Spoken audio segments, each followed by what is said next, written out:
ও চম্পা বৌদি, আরে তুমি জানো কি তোমার যে বর মানে মোর দাদা, সে কালকে সে কে পূর্ণিমা বৌদিকে তোমার বিরিয়ানি কিনে দিছে, মোমো কিনে দিছে, আর তোমার চিকেন চাউমিন কিনে দিছে।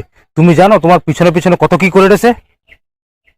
আচ্ছা তুমি তাহলে মোর কথা বিশ্বাস করেন তো? ঠিক আছে, আচ্ছা রিমি আর বর্ষাকে জিজ্ঞাস করো, এনেও দেখছো তো কালকে। কি তোনে দেখুনি কালকে? হ্যাঁ দেখছি। হ্যাঁ আমার নিয়ে কালকে দেখছি 1 প্লেট চাউমিন কিনে। হ্যাঁ গো জেঠিমা, কালকে না 1 প্লেট বিরিয়ানি কিনে দিচ্ছি।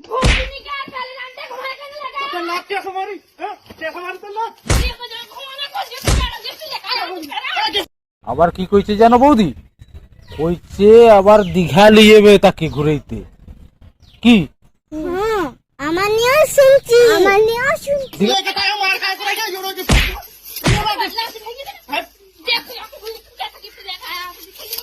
দীঘা লিয়ে যাবে কইছে না? হ্যাঁ দেখছো, তুমি তাকে একটু সাহায্য করো, না তো মরবো তুমি। কার কি হবে, তোমারই যাবে সব, বুঝছো?